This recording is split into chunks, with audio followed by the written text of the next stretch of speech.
Nebuchadnezzar was born to rule. Son of the founder of the Babylonian Empire, he grew up surrounded by battle plans, maps of conquest, and decisions that shaped the destiny of nations. When he took the throne in 605 BC, the known world was already divided between those who feared him and those who soon would. It was a time when empires rose through brute force, but Nebuchadnezzar knew that conquering land wasn't enough. You had to break the will of a people. With that in mind, his eyes turned south, to a small strip of land between the Euphrates and the Nile. A stubborn people lived there, behind walled cities and a temple they claimed housed the one true God. Jerusalem looked insignificant compared to the glory of Babylon. But it held a strategic position between the two greatest powers of that era. More than that, it stood as a symbol, a people clinging to a promise of an eternal covenant. Nebuchadnezzar didn't just see walls, he saw resistance. He didn't just see an alliance with Egypt, he saw a nation that believed it stood above earthly kingdoms because it was guarded by something greater, the presence of God. To the king of Babylon, this wasn't just politics. It was personal. He had an empire to solidify. And Jerusalem was the piece that needed to fall, for all the world to see. But Nebuchadnezzar wasn't reckless. His attacks were like tightening rings, slowly closing in, suffocating his prey until no breath remained. He drew close with a smile, offering peace deals, asking only for noble youth in return. All the while, he was planning the siege, mapping the walls, studying the people. Because he didn't just want to defeat Jerusalem, he wanted to dismantle it from the inside. Back in Babylon, his command was clear: no nation can stand if its soul is taken first. What he didn't realize was that he was being used. Because the God of Israel, the same God who once freed his people from Egypt, was now allowing Jerusalem to be surrounded, humiliated, and ultimately destroyed. Not out of weakness, but out of justice. For years, the prophets had cried out. Jeremiah, Hosea, Micah, they all warned the people that the covenant had been broken. That they had traded presence for appearance, truth for convenience, repentance for pride. The temple still operated, but the heart of the nation no longer beat in rhythm with the God who had chosen them. And so, Nebuchadnezzar became the instrument of a judgment already declared. He didn't know it. But every step he took toward Jerusalem was fulfilling promises made long before he was born. The fall had already begun, long before the first catapult was ever raised. The pride of Jerusalem attracted the most ruthless king of its time. And he came, not just with fire and spears, but with a quiet, precise plan to erase an entire nation from the memory of the world. It was the most violent empire of its day, yes. But it was also the harvest of a people who forgot the God who had carried them for generations. And it's in this tension, between human power and divine discipline, that the story begins. When the hand of an emperor carries out what the mouth of the prophets had already declared, and a holy city falls, not because of the strength of its enemies, but because of the emptiness that grew inside its soul. Babylon hadn't fired a single arrow yet, and Jerusalem was already losing the war.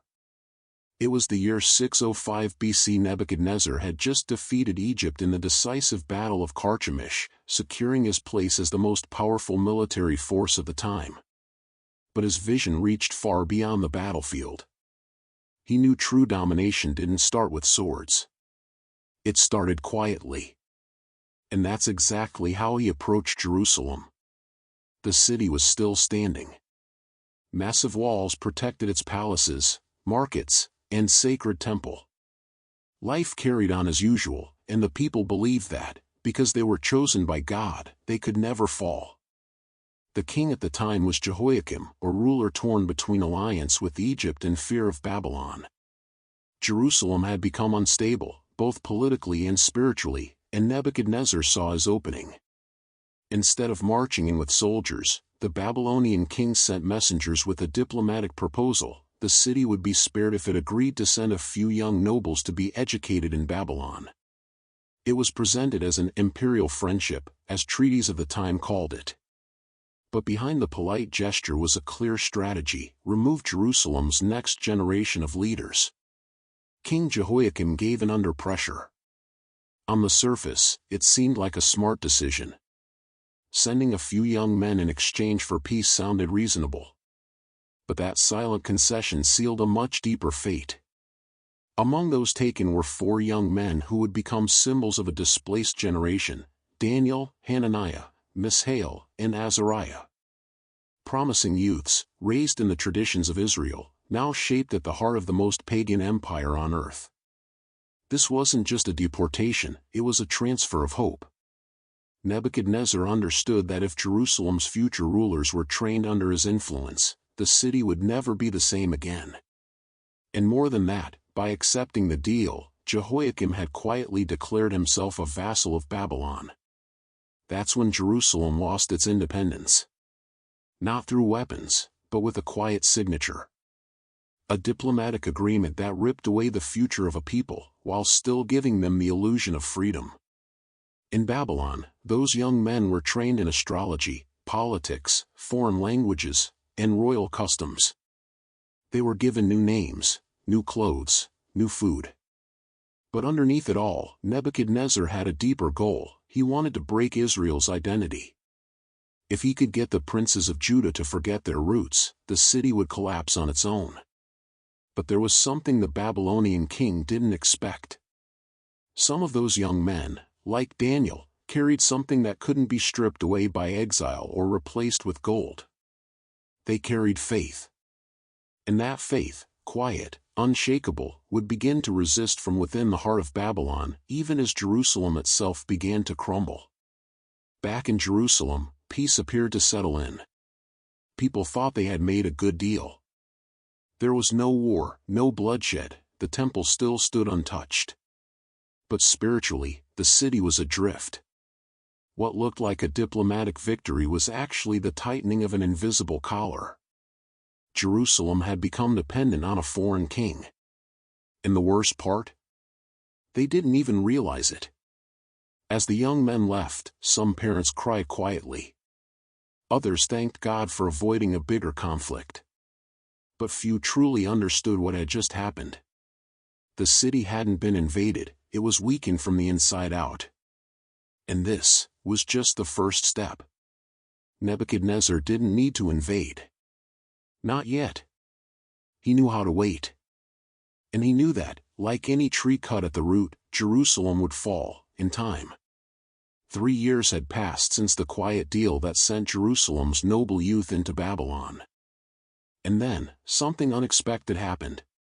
King Jehoiakim, once submissive, decided to defy Nebuchadnezzar's authority. Maybe he was swayed by promises from Egypt. Maybe he listened to local leaders desperate to restore national pride.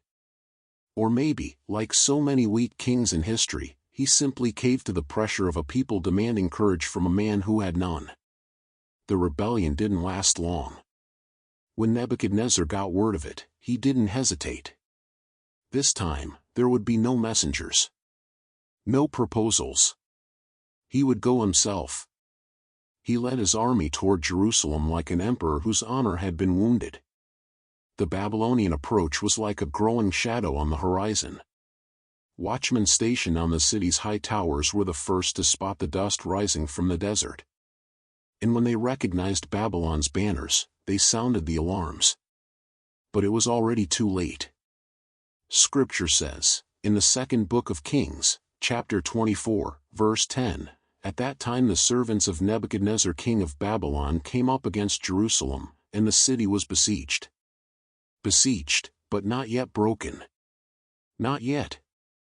Jehoiakim knew he couldn't win. His rebellion wasn't just foolish, it was suicidal. And, like many failed kings of old, he vanished from history without glory. He died during the siege, before the gates even fell. In his place rose a young man only 18 years old, Jehoiakim, his son. He inherited a throne under siege, and a fate already sealed. The new king ruled for just 3 months.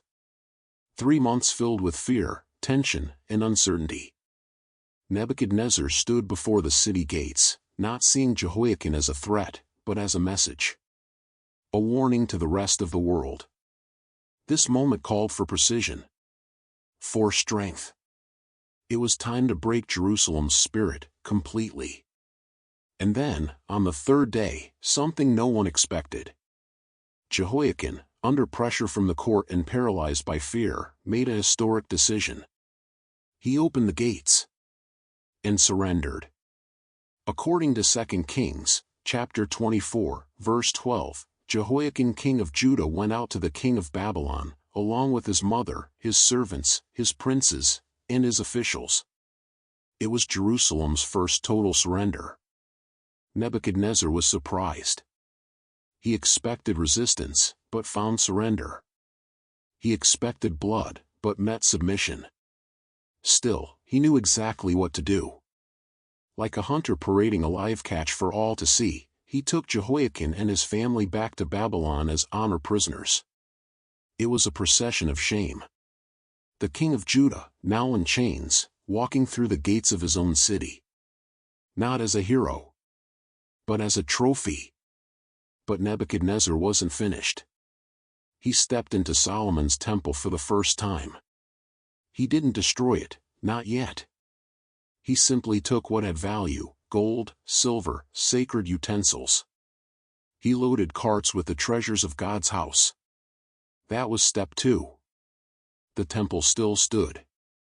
But the heart of the city was already being stolen. Then came the cruelest blow so far.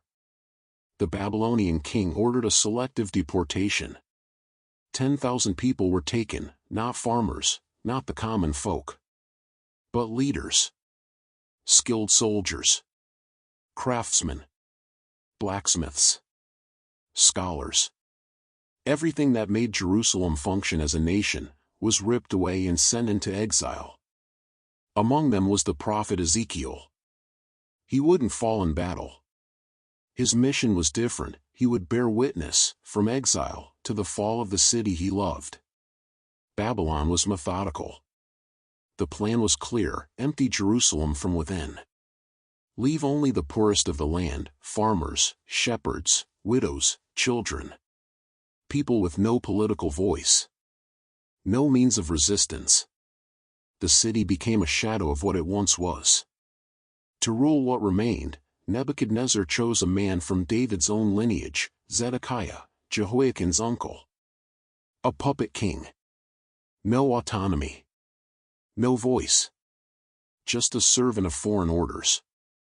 And for 11 years, Jerusalem remained in that state, silent, dependent, fractured. Still standing, but slowly dying.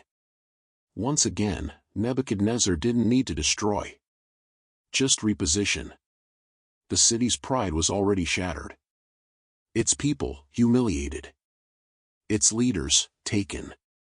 The temple, plundered. Its spirit, gone. But the king of Babylon knew human nature.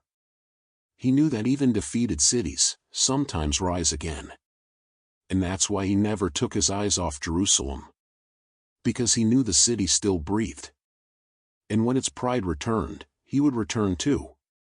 For 11 years, Jerusalem survived under a fragile peace, held together by fear, tribute, and empty promises. Zedekiah, placed on the throne by Nebuchadnezzar, wore the crown of Judah, but his eyes were always turned toward Babylon, waiting for instruction. His throne was symbolic. His authority, limited. And his soul, divided. The people still held their religious festivals. Still offered sacrifices. Still declared, God is with us. But their faith had become routine. The temple still stood, but the presence was no longer felt. The priests still spoke, but few listened. The prophets cried out, but were often silenced. Then, like a spark of false hope, came a piece of news: Egypt was on the move. Egyptian soldiers, armed and determined, were marching north. For the first time in years, Pharaoh was showing signs of resistance against Babylon. When Jerusalem's spies confirmed the movement, the leaders were ecstatic. Finally, someone would stand in their defense. The people were fired up. Nobles, priests, and military leaders pressured Zedekiah. "This is our chance," they said. "It's time to break from Babylon. Time to reclaim our independence." And the king, weak, as always, gave in. Zedekiah broke the oath he had sworn to Nebuchadnezzar. An oath made in the name of God. Breaking it wasn't just political treason, it was a spiritual offense. The prophet Jeremiah warned them, "Don't trust in human alliances. Don't break the covenant. Egypt will not come for you." But no one listened. Jeremiah was mocked, labeled a traitor, beaten, imprisoned. His voice had become too uncomfortable for a people who only wanted to hear what pleased them. The mistake had been made. The rebellion declared. And in Babylon, when Nebuchadnezzar heard of the betrayal, the mask came off. This time, he wasn't coming to negotiate. He wasn't coming for tribute. Not to imprison kings or collect talented youth. He was coming to destroy. Completely. In January of 588 BC, the Babylonian army began to surround Jerusalem. Not in haste, but with precision. A wall around the wall. Siege towers. Fortified camps. Shifts for attack and rest. Surveillance systems. No one came in. No one got out. Jerusalem became an open-air prison. It was the beginning of the end. The city clung to hope. The temple still stood. The priests still prayed. But the silence in the heavens was heavy. The time for mercy was running out. Outside the walls, Nebuchadnezzar watched with cold calculation. He knew he didn't need to strike immediately. He knew hunger would do the work for him. He knew that with every passing day, the enemy would grow weaker. It was cruel math. Jerusalem had food for a few months. Babylon had supplies for years. Jewish soldiers had starving families behind their walls. Babylonian soldiers had the promise of plunder and glory. Every week that passed, an invisible wall rose inside the city. And every rushed prayer, every sacrifice offered out of fear, was a painful reminder that God's presence could not be manipulated. Jerusalem had turned away, by choice. And now, they were reaping the silence they had sown. Zedekiah's rebellion was the final broken link. A discarded covenant. A dishonored alliance. And when Babylon finally stormed the gates, they wouldn't just find weak soldiers and cracked walls. They'd find a people, exhausted. Spiritually shattered. A nation that had lost itself, long before it lost the city. The siege lasted 18 months. 18 months with no way in, no way out, no relief. Not a single animal. Not a single grain. Not a single drop of hope crossed the walls. What started as a military operation became a test of endurance, not just physical, but spiritual. The Babylonians dug trenches around all of Jerusalem, building a second city, one made of weapons and fear. Their siege machines ran day and night. Colossal battering rams pounded the gates. Catapults hurled burning stones and infected corpses into the city, spreading terror and disease. But Nebuchadnezzar wasn't in a hurry. He didn't want to break the city by force. He wanted it to rot from within, before he ever set foot inside. And that's exactly what happened. In the early months, people rationed food. The royal reserves were locked away. Even the simplest grain became precious. But time is a cruel enemy.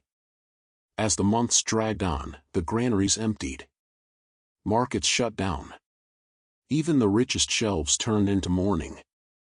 By month 4, they were boiling tree bark, sandal leather, dried roots. By month 6, despair took on human form. Lamentations, chapter 4, verse 10, spares no detail. The hands of compassionate women have cooked their own children. They became their food during the destruction of the daughter of my people. This wasn't a city anymore, it was an open wound. Families turned on each other for scraps of moldy bread. Brothers fought over crumbs. Children died in the arms of mothers who no longer had tears. And the streets, once filled with merchants, were now covered with bodies no one had the strength to bury. Jeremiah saw it all. Locked away. Alone. Rejected. He had warned them. Begged them to listen. But now, all he could do was write. To record, through ink and agony, what his eyes could no longer bear.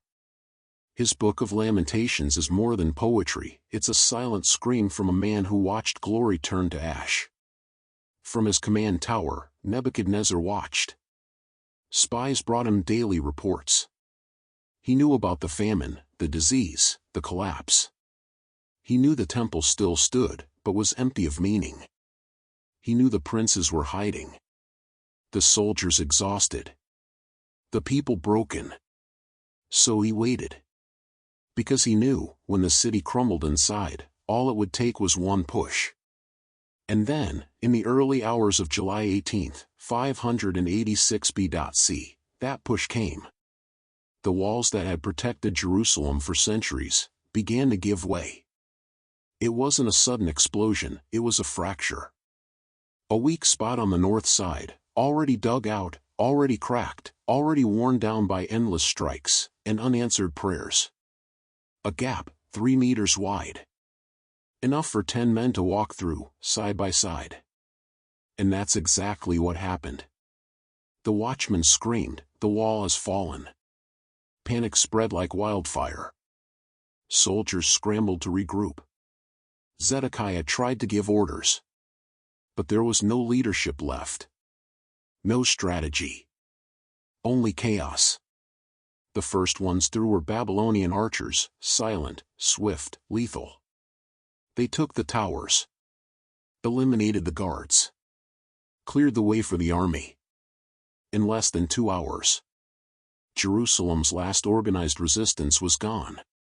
Zedekiah fled. Abandoned the city like a king without honor. He ran through a hidden passage between the walls, trying to reach the plains of the Jordan. But Nebuchadnezzar had already anticipated that. His men intercepted the king and brought him to Riblah. What happened there would forever scar Judah's memory. In front of everyone, Nebuchadnezzar ordered the sons of Zedekiah to be executed, right before his eyes. One by one. And then, he ordered the king's eyes to be gouged out. The last image Zedekiah would ever see was the blood of his own sons soaking the ground. This punishment wasn't just physical. It was spiritual. It was as if the final thread of hope in Jerusalem had been crushed, not by spears, but by judgment. The city didn't just fall as a structure. It fell as a symbol. As a people. As a legacy. But one final blow still remained. And Nebuchadnezzar would not leave that to anyone else. Jerusalem was defeated. There was no army left. No king. The walls were cracked, the streets filled with death, and the people reduced to shadows of who they once were. But Nebuchadnezzar wasn't finished. Because what he wanted wasn't just control, it was certainty. Certainty that no trace of spiritual resistance would survive. At the heart of the ruined city, one thing still stood: Solomon's temple. Massive. Wounded. But intact. The place where, centuries earlier, God's glory had filled the sanctuary with fire. Where priests once offered sacrifices on behalf of the people. Where heaven was believed to touch the earth. This was the place Nebuchadnezzar had saved for last. He knew that destroying the temple would be more than a military victory, it would strike at Israel's soul. A shattered symbol, screaming to the world, their God didn't save them. On August 5, 586 BC, Nebuzaradan, the commander of the Babylonian guard, received a direct order: destroy the temple. But first, plunder it. With surgical precision, his men emptied the holy place. The bronze pillars, called Jachin and Boaz, were smashed to pieces. The bronze sea, a massive basin supported by 12 metal oxen, was shattered with hammers. The cups, the lampstands, the incense burners, anything made of gold or silver, was taken. Jeremiah, in his book, chapter 52, verses 17 to 20, writes with grief, "The Babylonians broke up the bronze pillars of the Lord's temple, along with the stands and the bronze sea, and they carried all the bronze to Babylon. Nearly 650 tons of gold and 1,300 tons of silver were hauled out, over 500 carts. Wealth accumulated for centuries by kings like David and Solomon, now melted down to decorate pagan temples. But nothing shocked the people like what came next. The Holy of Holies, the most sacred place on earth, where only the high priest could enter once a year, was invaded by Babylonian soldiers. They didn't understand its holiness. They didn't respect its story. They didn't fear it. They set it on fire. What had been a symbol of covenant turned to smoke. The fire raged for days. Flames could be seen from miles away. Jews hiding in the mountains wept in silence, watching the fall of what once was sacred. Ashes rose into the sky, as if carrying the last breath of a generation that refused to listen. The temple was burned, not by accident, but by permission. Because it had become an empty monument. Sacrifices still happened, but the people's hearts were far. The altar was full, but the spirit of obedience had long since died. So the Lord allowed it to be touched, destroyed, consumed. Not as abandonment, but as discipline. Because divine justice never fails, even when it delays. And what was left? Destroyed homes. Looted palaces. Women violated. Children taken as slaves. Princes executed. The people who remained were chained, branded with hot iron, and marched hundreds of miles like cattle into captivity. Jerusalem was empty.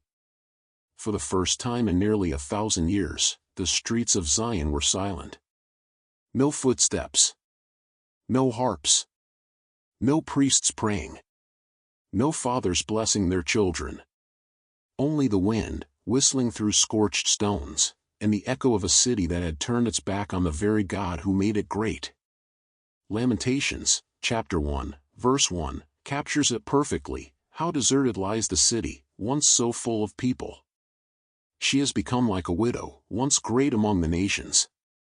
Nebuchadnezzar's plan had worked to perfection. He hadn't just destroyed a city, he erased a nation's identity. But what he didn't know was that behind the judgment, there was still a promise. God had allowed the fall, but not the end. And even in the ashes, something invisible remained alive.